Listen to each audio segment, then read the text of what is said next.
Welcome to your miracle moment. I'm Deborah Poneman. And I'm Marcy Scheimoff. And we're the co-founders of Your Year of Miracles, where we help thousands of women around the world live in the miracle zone. And today's miracle moment is about having fun at 93, or really at any age. So last year, we spent a glorious 5 days at Rancho La Puerta, which is an oasis of wellness for the mind and the body and the spirit in northern Mexico. And we were there for one of the biannual meetings of the Transformational Leadership Council, which is an organization founded by Jack Canfield over a decade ago. Yeah, and it is an organization that's committed to supporting those whose careers are dedicated to the transformation of the planet. And even though we loved spending time with our friends and our colleagues from around the world, Deborah and I both agreed that the highlight of our trip was meeting Deborah how do you pronounce her name? Szekely? Deborah. We only knew her as Deborah. She is the iconic founder of Rancho La Puerta and the Golden Door Spa in Escondido, California. Yes, and at 93 years young, Deborah exercises 7 days a week, and she had just bought a FitBit to make sure she got all of her steps in every day, and she's been a vegetarian for her entire life. In fact, her mother was the vice president of the New York Vegetarian Society in 1926. Whoa. And Deborah, she explains that her mother was so committed to healthy, simple vegetarian food that during the Great Depression, when fresh food was not available, she moved her family to Tahiti. Oh my God. Amazing. And during Deborah's 9+ decades of life, she has run for Congress. She has served as a delegate for UNESCO. She founded the Combined Arts and Education Council of San Diego County. She raised over $25 million to support cultural organizations. And she represented the United States as co-president of the U.S.-Mexico Commission for Educational and Cultural Exchange. I mean, it goes on and on and on. She is one amazing kick-ass woman. And she shows no signs of slowing down. She shared with us that she used to meditate 2 times a week, but when she turned 90, she set up an altar, and now she meditates 5 times a week for an hour each time. Right. And she also said that she started Rancho La Puerta with her husband, who was also a proponent of simple, natural living because they were she said they were sort of refugees from World War II. She actually told us that they were at a university in Romania, and all of the men had to be part of the military reserves. And when the reserves were called up to fight on the side of Hitler, she said that her husband was ordered to return to Germany, which made no sense as he was Jewish. So she said they ignored it and his passport was canceled. They also got a letter from U.S. immigration saying that he was found in the United States after June 1st, 1940. He would be arrested and deported. So they went to Mexico and they started a small health camp that was originally called the Essene School of Life, and it cost $17.50 a week. $17.50 a week. Not $1,750 a week. $17.50 a week. But they had to sleep in tents. Yeah, right. Right. They had to sleep in tents. And it's now 3,000 acres. But she said the programs are actually pretty much the same back then as they are now, except back then all the guests were required to work in the vegetable garden 2 hours a day.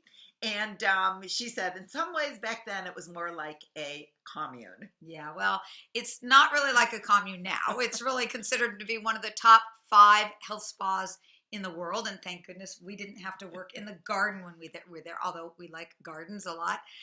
But just like it was in 1940, there is only fresh organic food that they grow on their own farm. And we hiked the same pristine mountain trails that our counterparts, what would that be, 75 years ago, walked. And when we asked Deborah what advice she would give to anyone who would like to live healthfully until 90 or even 100, here's the advice that she gave us. And this is really what we want to share with you. First of all, she said, eat from the garden. Grow your own if you can, but if you can, just make sure that you always eat fresh, organic, as little meat as possible. The ranch itself is pescatarian, which is every once in a while they might have some dishes with fish or eggs and a small amount of cheese, but no poultry or meat. And even more importantly, she said, eat slowly and mindfully. And when you do that, you're also satisfied with smaller portions. Yeah, yeah. And the second thing she told us was get physical. Deborah said that she does Pilates 3 times a week. It would be 4, except that the teacher she likes isn't available more often. She also has a Navy SEAL trainer who comes 3 days a week to lead her in a regimen of strength training. And on Sundays, she hikes for several hours with a group of friends and then stops off at the farmer's market and has a picnic. Now, if you do the math, you will see that that adds up to 7 days a week. But exercise, according to the Rancho La Puerta model, has nothing to do with struggle, going for the burn. It's about finding the joy of movement, just doing whatever makes you feel great, whatever makes you feel an appreciation for your body and for all that it can do for you.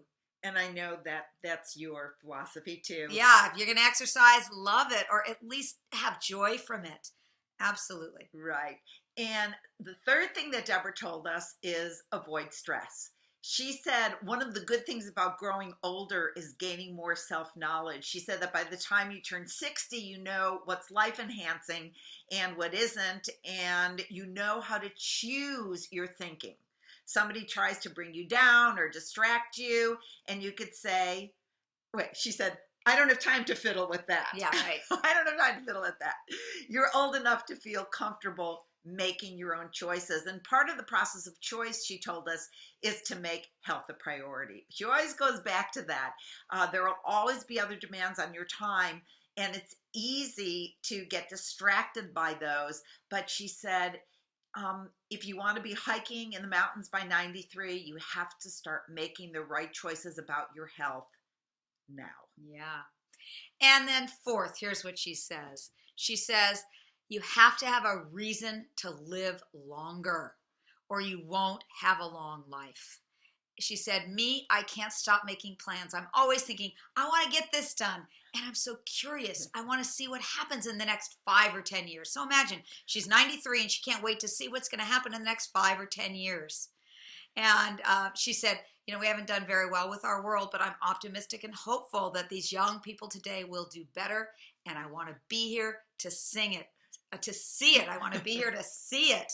And, I love that philosophy that you've got to really have something to look forward to. I know that, my dad was very much that way. He lived to 91 and he always looked forward to what was next. Yes, so beautiful. And finally, she said, if you want to be happy and alive and vibrant and maybe add living in the miracle zone, take one of her favorite quotes to heart.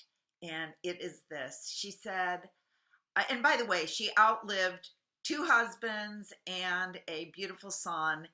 So she says, life is not without challenges, but she's always lived by the adage, life isn't about hiding from the storm, but about learning to dance in the rain.